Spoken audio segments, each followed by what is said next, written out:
Porque eu sei que nessa época do ano, com a temperatura baixa, logo, logo vem uma virose daqui, outra ali. Outro dia, não faz muito tempo, a gente estava, inclusive, com as UTIs infantis lotadas, né? Muita criança no pronto-socorro. Então, vamos entender para identificar rápido e agir o quanto antes, certo?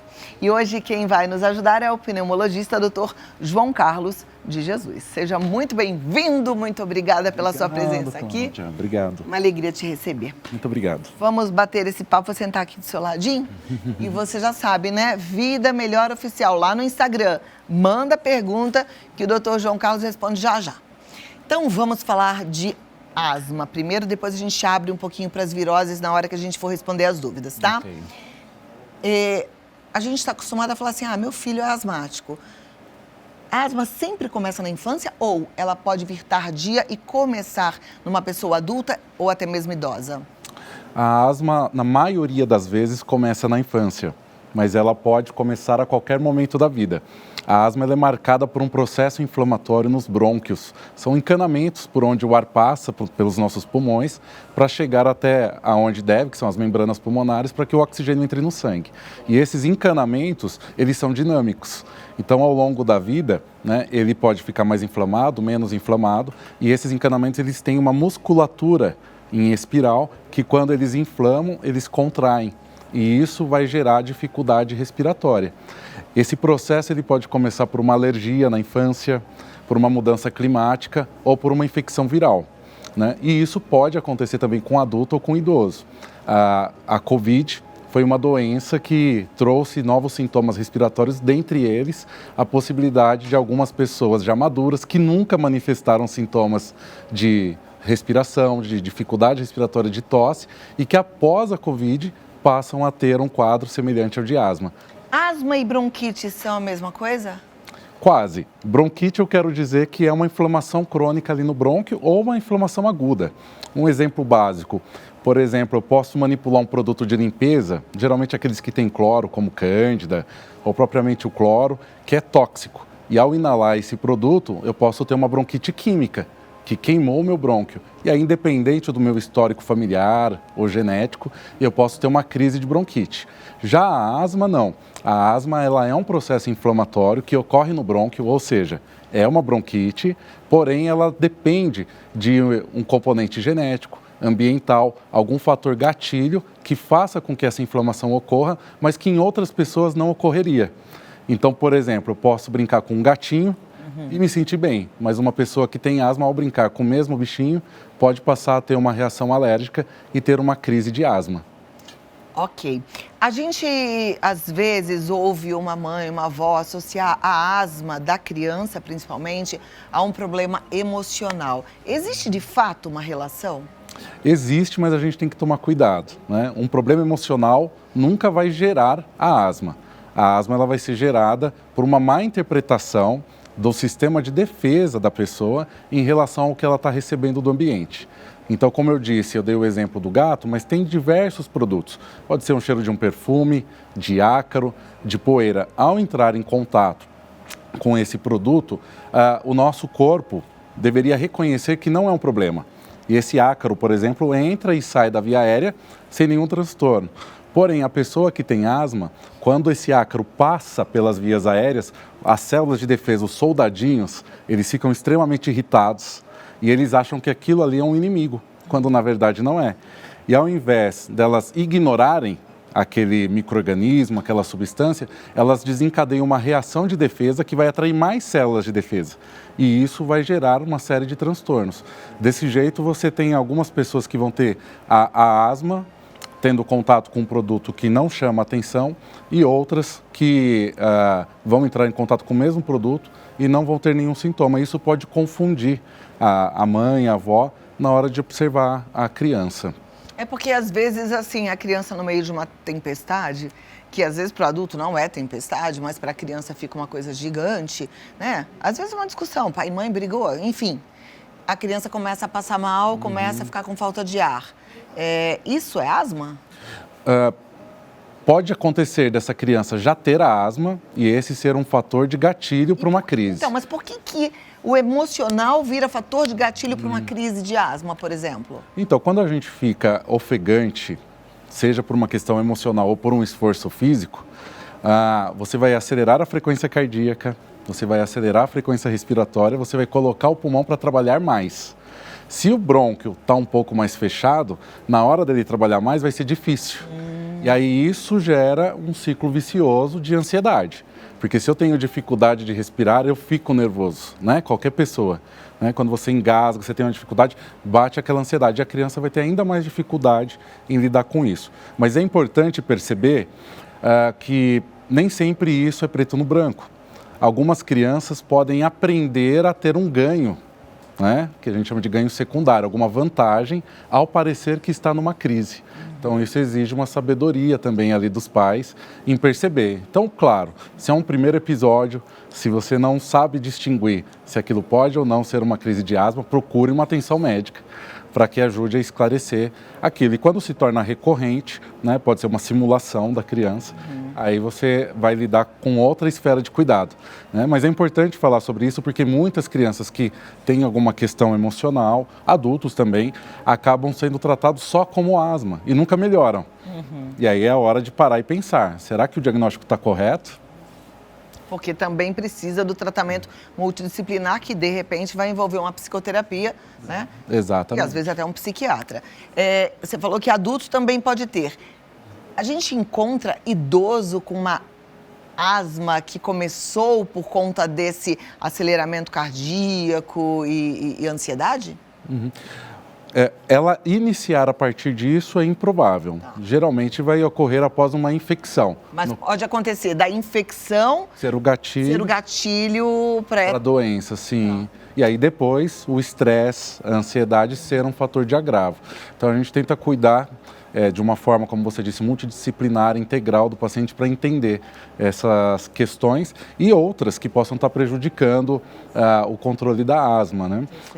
Então a asma ela é uma doença muito prevalente, né? Em torno de 20% da população brasileira tem a asma, um pequeno percentual que de fato se trata e se trata corretamente.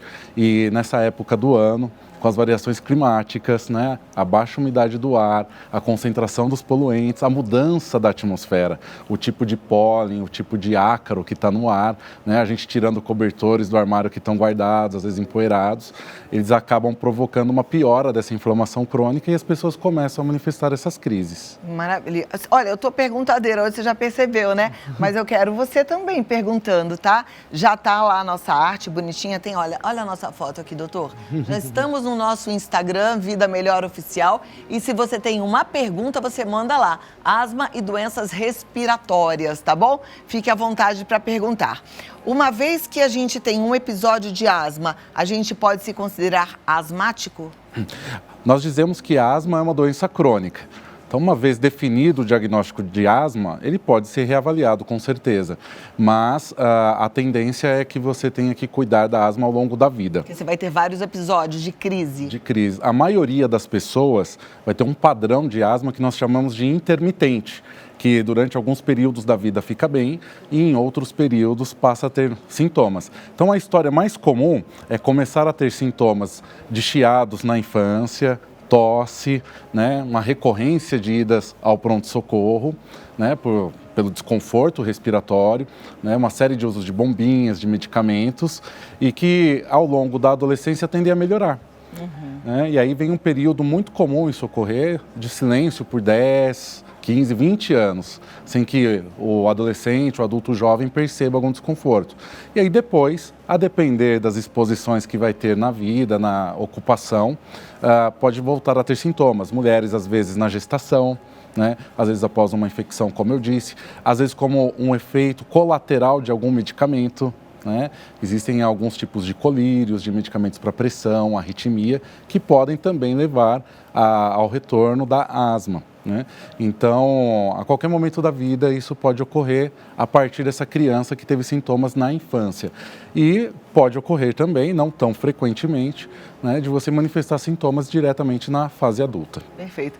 Eu adorei que o doutor citou aqui o exemplo do colírio, porque eu, não sei você, mas eu sempre tive na minha cabeça que colírio era alguma coisa que era só para os olhos e não fazia mal e não comprometeria nunca outra parte do nosso corpo. Eu já contei para vocês, quem assiste ao programa todo dia já ouviu isso, mas vou contar porque imagino que alguém não tenha ouvido isso.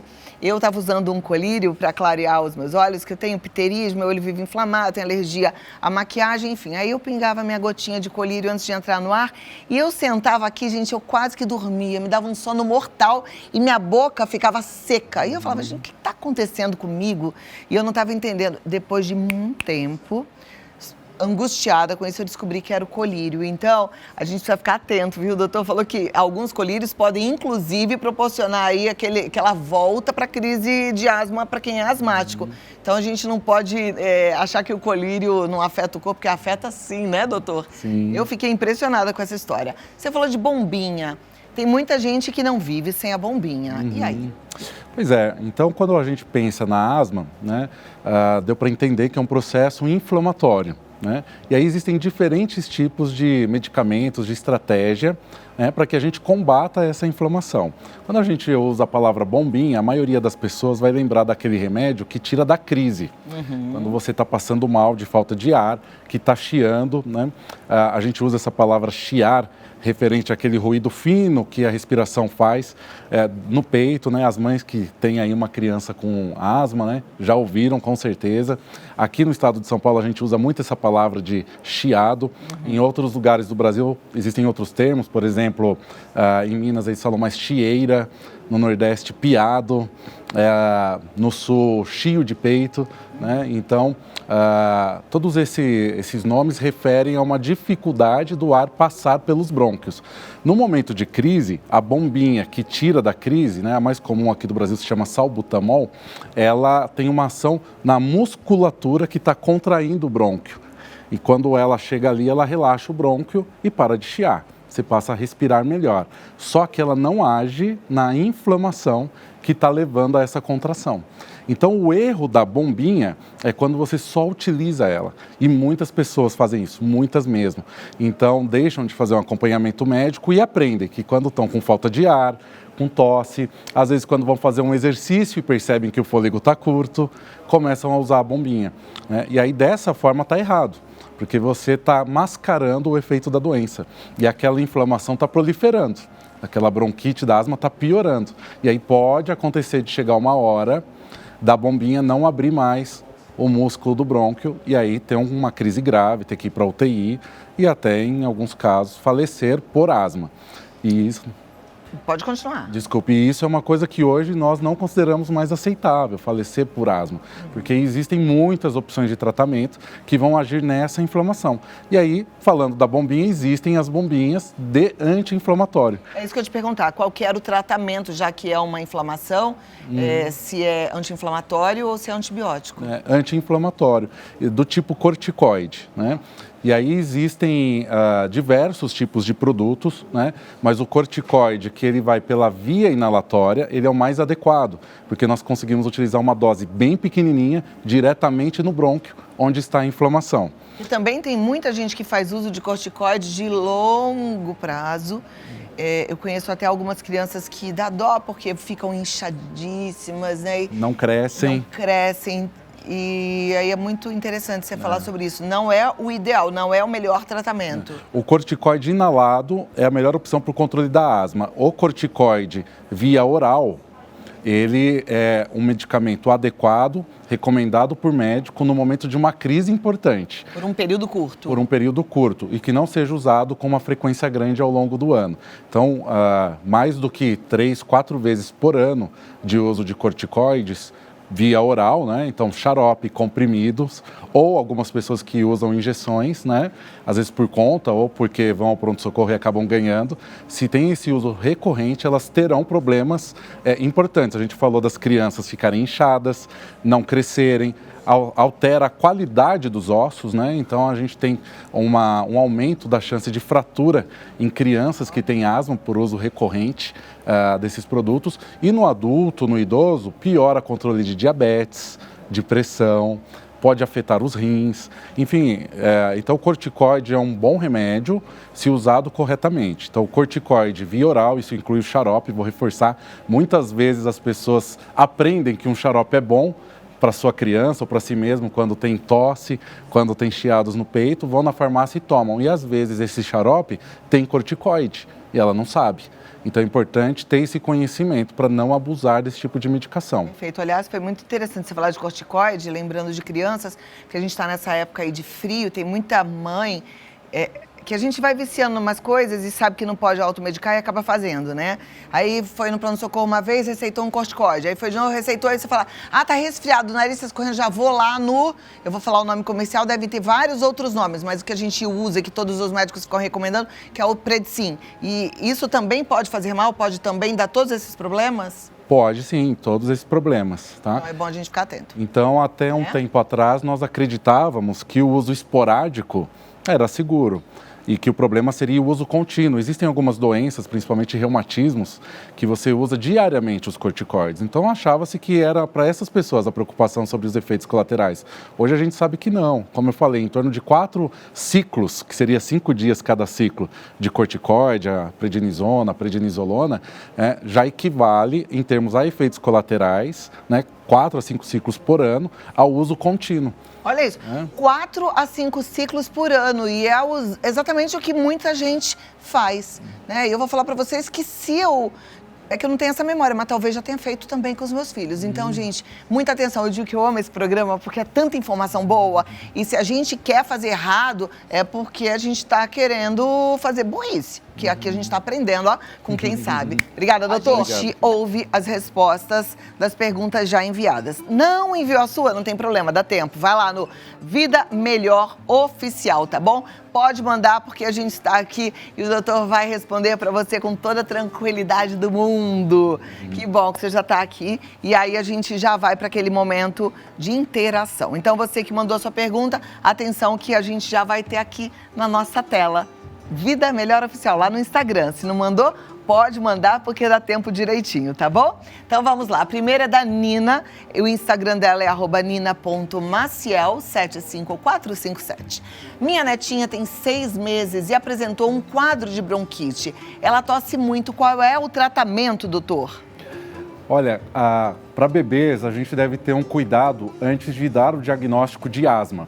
Muitas vezes o bebê ele pode estar chiando por outros motivos. Por exemplo, é muito comum nessa idade ocorrer uma infecção viral que se chama bronquiolite. Muitas pessoas já ouviram falar. Existem alguns vírus que são específicos da bronquiolite, mas outros que são gerais. Por exemplo, uma gripe de adulto, o vírus influenza, pode causar bronquiolite numa criança pequena. Então, nessa faixa etária, nós não dizemos ainda que ela tem asma, tá? A gente aguarda um pouco, Por volta dos 2 anos a 3 anos de idade, a gente já consegue definir melhor, tá? É lógico que algumas crianças a gente consegue perceber isso, por isso é importante a avaliação de um médico para entender melhor o quadro dela, Então, crianças pequenas, além da bronquite, podem ter muita secreção nasal, na via aérea superior, e isso dificulta muito a respiração, Cláudia.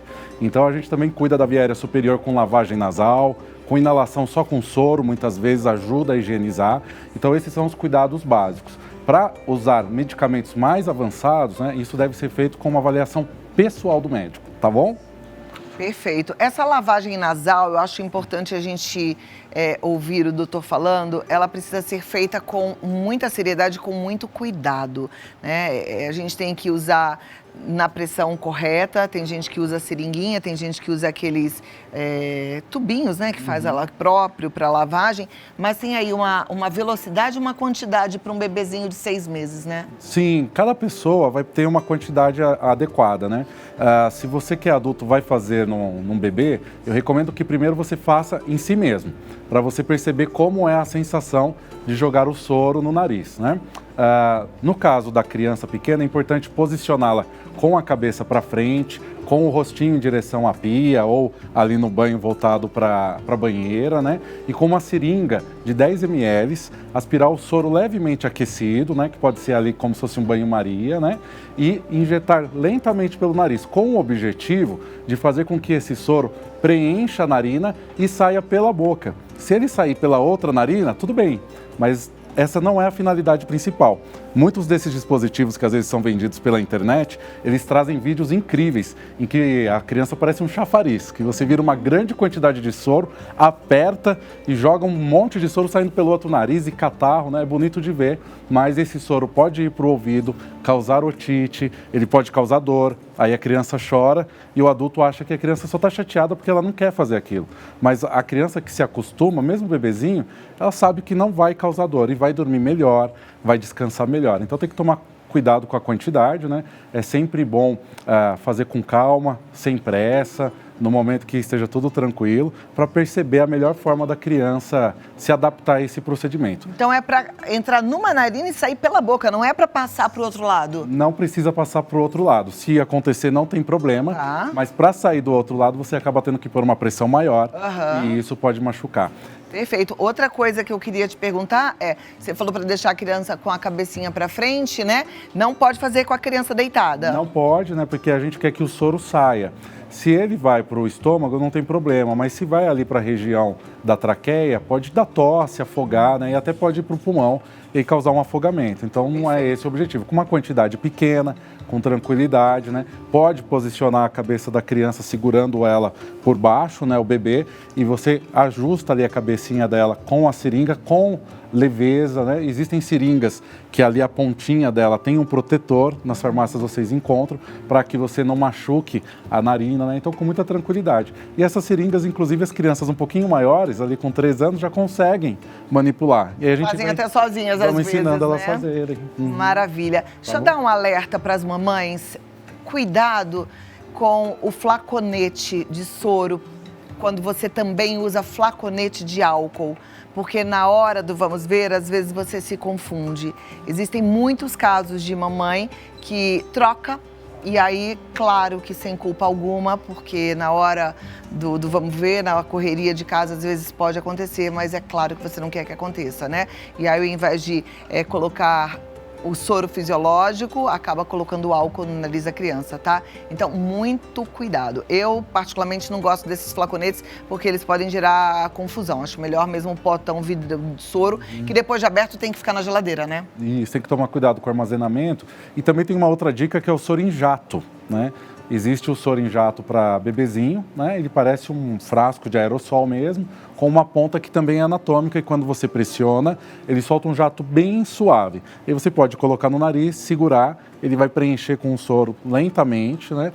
Então, para as crianças que estão começando a utilizar, também tem para adulto, é um jeito de aprender a usar. Serve para umidificar e para limpeza. Que ótimo, igual aquele que a gente compra pra gente mesmo. Isso. Conheço um.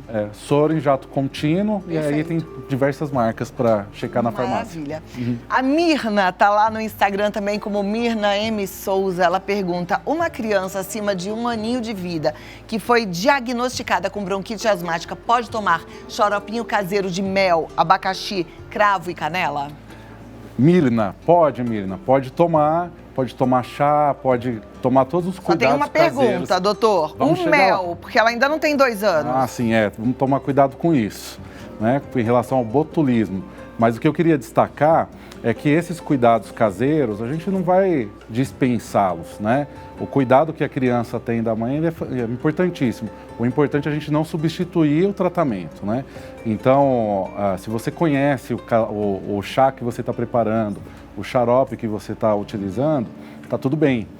Agora, você adquirir um produto que você não conhece a procedência, achando que pode substituir um tratamento, isso é um grande problema, não deve fazer isso. Então, converse com o seu médico, com o pediatra, quando você tiver alguma ideia, né? Posso usar tal coisa, né? Existem alguns produtos que às vezes são vendidos como sendo naturais e que não vão fazer mal, mas que podem criar alguns problemas. Alguns que têm perfume de eucalipto, que dão uma sensação de refrescor no adulto, né, de refrescância, mas na verdade na criança pode provocar uma crise de asma, né? Então aí tem alguns tipos de aromatizantes, de óleos, tem que tomar cuidado, tá certo? E mel, gente, é depois de 2 anos. Isso né? aí. A gente não pode esquecer disso. Próxima pergunta. Muito obrigada, Mirna, pela participação. A Patrícia.2645. Meu filho, com 2 anos de idade, apresentou asma e depois vieram 4 episódios de pneumonia. Por que será, doutor? Olha, nesses episódios de repetição de pneumonia, a gente precisa primeiro entender se foram de fato episódios de pneumonia ou eles foram chamados assim. Eu sei que às vezes isso é um pouco difícil, porque você pode ganhar esse diagnóstico no pronto-socorro. Então, às vezes a criança chega com um quadro de tosse, com secreção, e é chamado de pneumonia. A maioria das crianças que têm esses diagnósticos de pneumonia, na verdade, tiveram crises de asma, tá? A grande maioria. Quando são, de fato, episódios de pneumonia, isso pode ser uma alteração de imunidade. E aí requer um diagnóstico mais específico. Vai precisar fazer coleta de sangue, fazer uma análise com alguns exames para entender se a imunidade está adequada, tá? Então, esse é um primeiro ponto. Se for, de fato, episódios de pneumonia de repetição e a imunidade estiver boa, pode ser que tenha algum problema na deglutição e essa criança esteja aspirando em algum momento, durante a alimentação ou dormindo, e isso estar provocando os episódios de pneumonia. Então, tem que pensar desse jeito. Será que foram episódios de pneumonia mesmo? Se você tiver as imagens de raio-x dos atendimentos em que ela ganhou esse diagnóstico, leve para o seu médico pneumologista para que ele analise e faça essa reflexão junto com vocês. Mas a grande maioria das vezes são episódios de asma. Tá certo? Maravilha. Obrigada, Patrícia, pela sua pergunta. Vamos para a próxima pergunta, que é da Larissa. Ela está no @Moraes, Larissa Moraes. Por que a crise em crianças se inicia com a tosse e vai até vomitar? Muito comum também, né? Mais ou menos aí 70% das crianças que têm asma também têm rinite alérgica. E basicamente é a mesma coisa que eu falei da inflamação do brônquio, só que no nariz. E no nariz a criança passa a produzir muita secreção. E o caminho natural dessa secreção que ela produz é escorrer pela garganta, que já vai dando bastante tosse, e descer pelo esôfago e vai para o estômago. E essa secreção vai se acumulando ali no estômago. Chega uma hora que vem crises de tosse e o estômago já cheio, ele expulsa esse catarro para fora. E a criança acaba tendo esse episódio de vômito, né? Muitas vezes com catarro, né? Os pais não veem isso.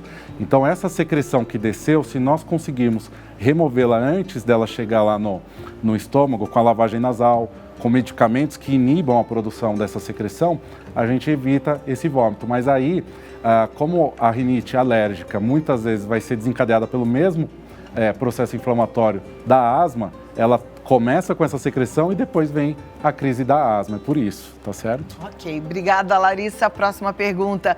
Gente, vocês são demais. Muito obrigada pelas perguntas que estão chegando. É tão bom poder te ajudar de forma até pontual, assim, né? Isso é uma honra pra gente, tá? A Silva, ela tá no, ou ele, né? AC Silva 563. Asma é hereditária? Meu pai tinha asma crônica e sua neta de 4 anos foi diagnosticada há pouco com a doença. A asma, ela tem um componente hereditário, sim, tá? A asma, ela depende da genética para acontecer, né? Então, algumas pessoas podem não ter o histórico familiar de ter tido alguém com asma, mas aqueles que sabem ter devem ficar atentos. Então, às vezes, uma criança vai manifestar sintomas típicos, tosse, chiado, falta de ar, isso faz pensar em asma. Mas, às vezes, um adolescente, um adulto, começa a perceber que o rendimento para fazer alguma atividade física chegou num teto antes da hora, né? Então, começa a treinar uma corrida de rua e não consegue desempenhar. Pode ser que o fôlego está reduzido por asma. Pode ser que tenha uma tosse muito intensa quando tem um resfriado bobo. Pode ser uma asma. Então, pensar se os seus familiares têm asma ajuda você a diagnosticar também essas causas. Então tem sim, tem um fator hereditário. Maravilha. Doutora, eu me lembro que quando eu era criança, meu irmão tinha bronquite, asma, e indicaram dele fazer natação na piscina fria. Eu ficava morrendo de dó. Ainda bem que eu não tive, porque isso é verdade? Ajuda mesmo ou isso é um mito antigo? Não, olha, em relação à natação ajuda sim, né? Então, quando a gente compara pessoas que são sedentárias e têm asma versus aqueles que são ativos fisicamente e têm asma, a atividade física protege. Quando eu olho para essas pessoas que praticam algum esporte, quem pratica natação está ainda mais protegido. Então, natação é bom. A questão da temperatura da água aí já não tem uma relação direta. A gente pode pensar algumas questões que são cuidados. Veja só, as piscinas muitas vezes são tratadas com cloro. Então, tem que tomar cuidado. O dia que tem cloração na piscina, não deve ir nadar. Então, se você vai numa academia que tem piscina, no prédio, no clube, cheque qual dia que eles façam a cloração. O ideal é que a piscina estivesse fechada naquele dia, tá certo? Algumas piscinas não usam cloração, usam outros procedimentos que aí já são mais seguros. E quando você tem uma piscina aquecida, ela tem mais vapor, né? Ambientes quentes, úmidos, tem uma tendência a ter mais fungos, mofos. Então, talvez essa orientação tenha vindo com essa preocupação. Mas não tem hoje essa recomendação de treinar na água gelada, não. Muito bem. A Gildete lá no Instagram é Gildete_Chagas_. Ela quer saber, minha mãe, de 90 anos, tem uma tosse que vai e volta. Às vezes fica horas tossindo. O que seria? Ela toma clonazepam há algumas décadas. O que é o clonazepam, doutor? Clonazepam é uma medicação que ela serve para algumas finalidades. A principal é para controle de ansiedade, né? Ele acaba sendo um ansiolítico muito utilizado e algumas pessoas passam a utilizar o clonazepam para dormir, né? E aí isso pode gerar uma dependência. Tem que tomar cuidado, porque depois você não consegue mais tirar o remédio e dormir, né? Em relação à queixa de tosse no idoso, puxa, tem muitas causas. A asma, né, essas bronquites que a gente está comentando, é uma delas. Mas ela também pode ter refluxo, pode ter rinite. Tem que prestar atenção nos medicamentos que ela faz uso. Tem vários medicamentos para pressão que podem dar tosse. Então ela precisaria de uma avaliação um pouquinho mais ampla, né, a gente ter mais informações para discutir um pouco mais, tá? O clonazepam teria essa interferência? Não teria. O clonazepam não causaria. Tá. É bom dar uma investigada, então. Precisa investigar a tosse crônica. Vou aproveitar o gancho, né? Não parece ser o caso, tá, Priscila? Não, da Gildete. Gildete, né? Não parece ser o caso aqui da sua mãe, mas é muito importante eu destacar que a asma pode causar tosse crônica, mas aqui no Brasil nós temos muita tuberculose. E muita gente aí pode estar nos ouvindo, e a tuberculose é uma doença infecciosa, transmissível e que é curável. E quem está tossindo aí há muito tempo, talvez perdendo peso sem motivo, com febre de vez em quando, com catarro, com sangue, pode ser tuberculose, tá? E às vezes acaba sendo confundido com asma, porque a tuberculose pode dar também chiado. Então, se você não está melhorando com o tratamento de asma, ou se tem esses outros sintomas que eu comentei, procure um médico e traga essa possibilidade, converse sobre isso. Perfeito. Agora a próxima é a da Priscila. Cadê? A Priscila está no @PriscilaPresley20 e ela diz, meu filho tem asma e ficou internado em estado grave na UTI com asma. Gostaria de saber se o umidificador ajuda. Ajuda, tá? A questão do tempo seco prejudica demais. E o umidificador é um aparelho, né? Acho que todo mundo aí já viu, aquele que solta um vaporzinho, alguns são decorativos, outros parecem um plástico branco, um plástico azul. Então, esse tipo de dispositivo que produz esse vapor de água, ele vai corrigindo a baixa umidade do ar do ambiente, né? Então, você pode deixar ele no quarto do seu filho, se ele estiver brincando na sala, mas desde que o clima esteja seco. Nesses dias aqui em São Paulo a gente está passando por isso, então você presta atenção aí na sua região como que está. Corrigindo a umidade do ar, o seu filho vai respirar melhor, você também, tá? Qualquer pessoa. Porém, o excesso de umidade pode, como eu disse, proliferar alguns fungos, alguns mofos no ambiente. Então a gente tem que tomar cuidado no número de horas que você deixa ligado no ambiente. O ideal é que deixe ali em torno de 4 horas, por exemplo. Antes do seu filho dormir, você pode ir lá e ligar o aparelho, quando der 4 horas você desliga e deixa ele dormir com o aparelho desligado. Maravilha, doutor João Carlos de Jesus nos ajudando aqui a entender melhor essas doenças tão comuns e principalmente nessa época do ano. Alguém aqui da nossa produção tem alguma dúvida? Eu sei que tem gente com filho pequeno, tá tudo resolvido? Coisa boa. Então, tá tranquilo também, Renato? Quer perguntar alguma coisa? O Renato tem 3 pequenos, né? Olha só que maravilha. E é assim, gente, nossa intenção é essa, é te ajudar, e eu fico feliz quando percebo que a gente levou um assunto bom de qualidade até você. Doutor João Carlos, muito obrigada. Tinha que ser de Jesus, né? Tinha que ser. Ó, ele tá no DR João Carlos Pneumo no Instagram, DR João Carlos Pneumo. O telefone de contato é o 19-3294 1470. Você pode ligar para marcar um horário, conhecer pessoalmente. E o site drjoaocarlospneumo.com.br. Foi um prazer, uma ótima tarde e até a próxima, viu? Muito obrigado, doutor. Viu, Cláudia? Muito obrigado. Obrigada. Deus abençoe. Amém. A você também.